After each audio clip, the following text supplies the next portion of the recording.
मैं आज इस देश की सत्ता के उस सबसे बड़े और क्रूर घमंड का पोस्टमार्टम करने आया हूं जिसने भारत के लोकतंत्र को अंदर से खोखला कर दिया है। आज मेरा एक सीधा सवाल इस देश के प्रधानमंत्री, इस देश के गृह मंत्री और शिक्षा मंत्री से है। क्या इस देश के आम नागरिक की, इस देश के होनहार छात्र की जान की कीमत मंत्रियों की कुर्सी पर लगाए गए फेविकॉल से भी सस्ती हो चुकी है?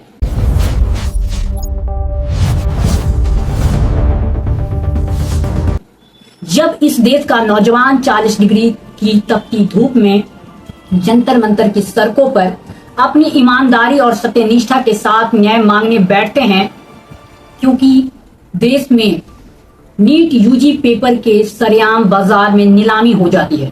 जब परीक्षाओं के डिप्रेशन और इस भ्रष्ट सिस्टम की वजह से 24 से अधिक मासूम छात्र आत्महत्या कर लेते हैं, तो इस देश के शिक्षा मंत्री धर्मेंद्र प्रधान उन्हें क्या कहते हैं? उन्हें दहशतगर्द की बी टीम कहकर उनके चरित्र का कत्ल किया जाता है।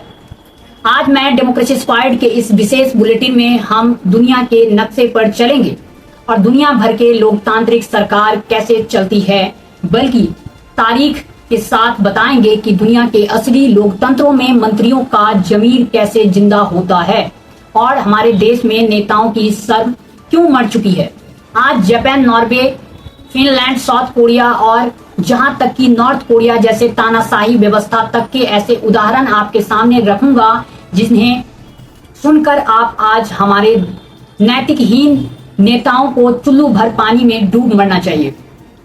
मई 2025 में जापान के कृषि और वानिकी मत्स्य पालन मंत्री ताकू एटो ने एक बयान के वजह से अपने पद से इस्तीफा दे दिया था। जापान में चावल की किल्लत थी और कीमत आसमान छू रही थी। एक सेमिनार में मंत्री ने अनजाने में कह दिया कि मुझे कभी चावल खरीदने की जरूरत नहीं पड़ती है, क्योंकि मेरे समर्थक मुझे तोहफे में इतना चावल दे देते हैं कि मैं उसे बेच भी नहीं सकता।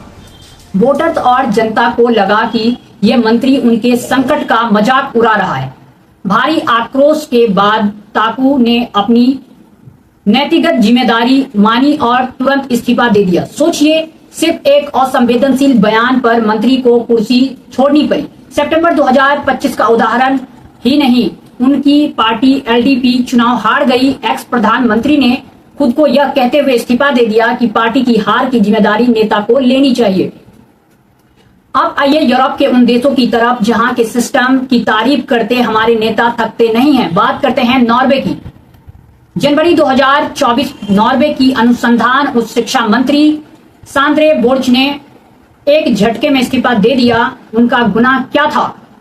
27 साल के छात्र ने इंटरनेट पर पकड़ लिया कि 10 साल पहले 2014 में सांद्रे बोर्च ने अपनी मास्टर की थीसिस लिखी थी। उसमें करीब 20% कंटेंट बिना सोर्स बताए किसी और छात्र के पेपर से कॉपी किया था। जैसे ही यह बात पब्लिक हुई, शिक्षा मंत्री ने प्रेस कॉन्फ्रेंस बुलाई, पूरे देश से माफी मांगी और उसी दिन पद छोड़ दिया। अप्रैल 2024 में इससे ठीक 3 महीने बाद नॉर्वे की स्वास्थ्य मंत्री की मास्टर के थीसिस में भी यूनिवर्सिटी की जांच में साहित्यिक चोरी पाई गई।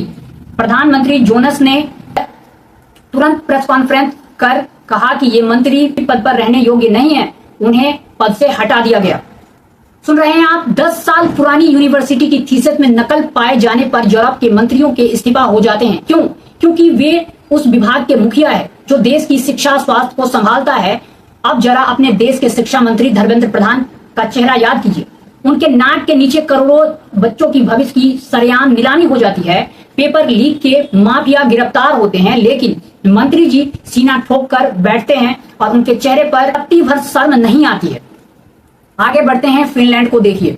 जून 2023 में फिनलैंड के अर्थव्यवस्था मंत्री मिनिस्ट्री ऑफ इकोनॉमिक्स अफेयर्स को सिर्फ इसलिए इस्तीफा देना पड़ता है क्योंकि उनके पुरानी चुनाव अभियान के दौरान कुछ ऐसी बातें और संदर्भ सामने आए जो नाजीवाद से प्रेरित थे।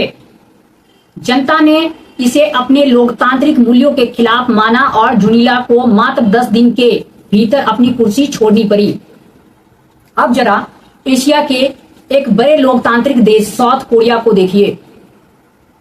वर्ष 2014 में जब सेवो नाम का एक जहाज समुद्र में डूब गया, उसमें 304 से ज्यादा स्कूली छात्र की दर्दनाक मौत हो गई, तो वहां के प्रधानमंत्री चुंग होंग वॉन ने देश के सामने रोते हुए कहा था, मासूम बच्चे की चीखें मुझे रात को सोने नहीं देती है। सरकार की इस प्रशासनिक विफलता के बाद मैं इस पद पर रहने लायक नहीं हूं। उन्होंने तुरंत इस्तीफा दे दिया।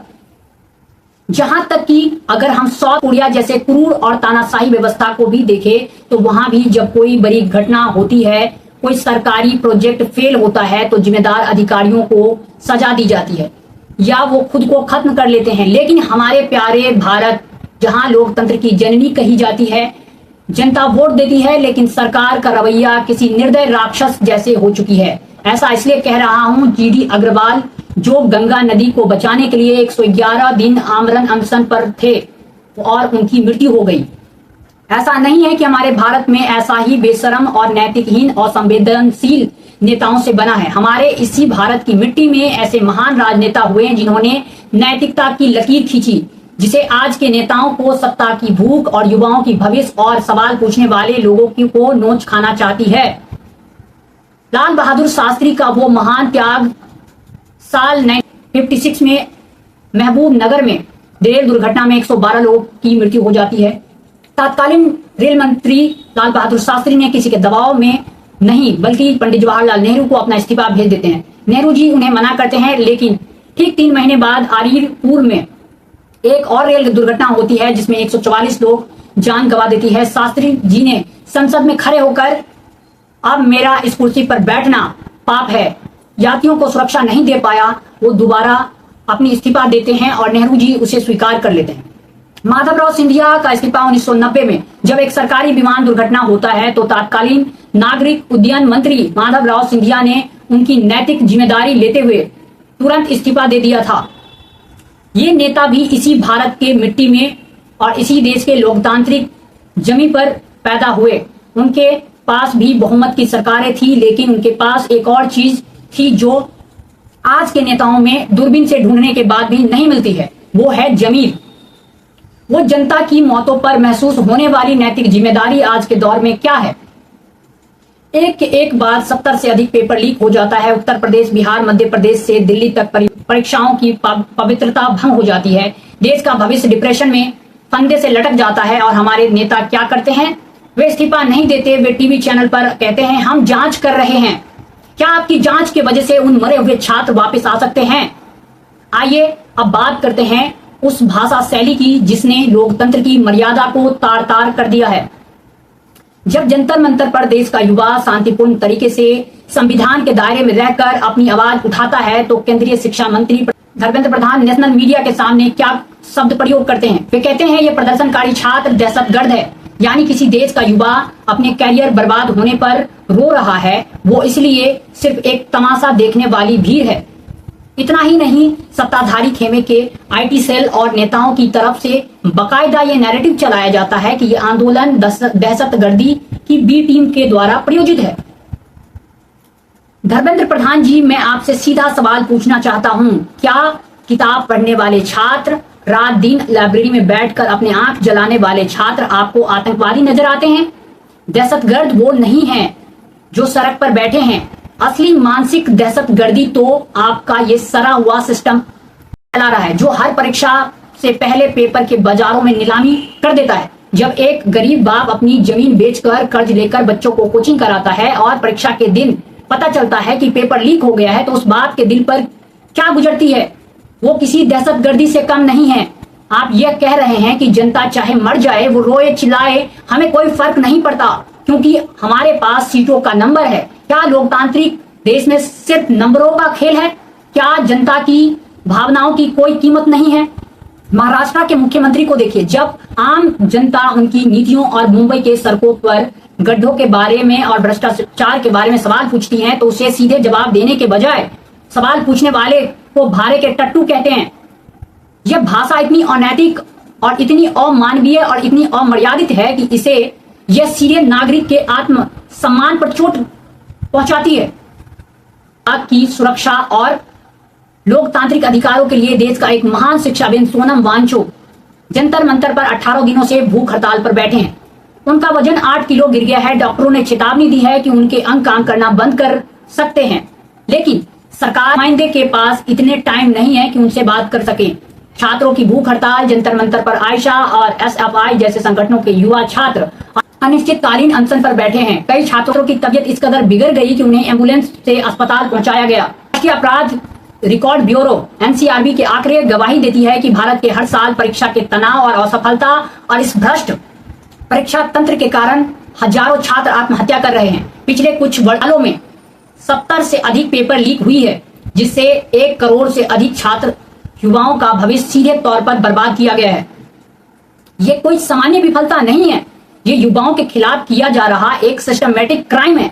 लेकिन इसके बावजूद भी इस देश में किसी मंत्री का इस्तीफा नहीं होता है, बल्कि छात्रों को डराने के लिए पुलिस की लाठियां और वाटर कैनन तैयार रखे जाते हैं।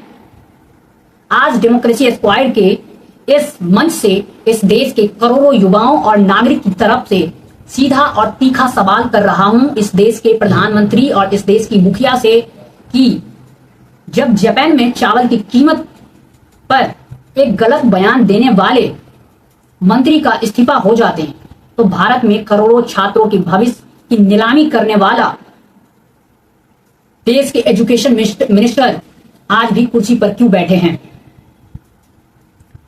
नॉर्वे में 10 साल पुरानी थीसिस में नकल निकलने पर मंत्रियों के पद से हटा दिया जाता है, तो भारत में आंखों के सामने पेपर लीक होने वाले 24 से ज्यादा छात्रों की मौत के बाद भी नैतिक जिम्मेदारी तय क्यों नहीं होती है।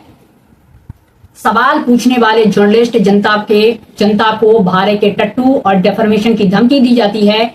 उन नेताओं के खिलाफ मर्डर केस क्यों नहीं होना चाहिए जिनकी लापरवाही के वजह से हजारों लोगों की मृत्यु हो जाती है, कभी पुल गिरने पे, कभी सड़क दुर्घटना पर। और छात्र जब सवाल पूछते हैं तो उसको दहशतगर्द कहने का अधिकार आपको किसने दिया। याद रखिए, लोकतंत्र के नेताओं के घमंड से नहीं चलता, जनता के अधिकार से चलता है।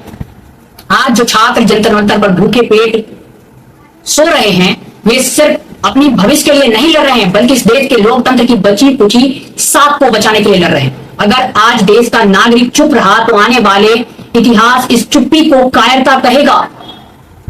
अपनी चुप्पी तोड़िए, सोशल मीडिया पर, सड़कों पर और हर जगह इन सत्ता से ये सवाल पूछिए और नेताओं को याद दिलाइए कि वे जनता के सेवक है, मालिक नहीं है। और लोकतंत्र में सवाल पूछने वाले जनता भारे के टट्टू दहशतगर्द नहीं होता, बल्कि सत्ता का भाग्य तय करने वाले जनार्दन होती है। आप देख रहे हैं डेमोक्रेसी स्क्वाड। हम बिना डरे बिना झुके सत्ता की आंखों में आंख डालकर सच बोलते हैं। नमस्कार, मेरा नाम मिथिलेश सिंह है।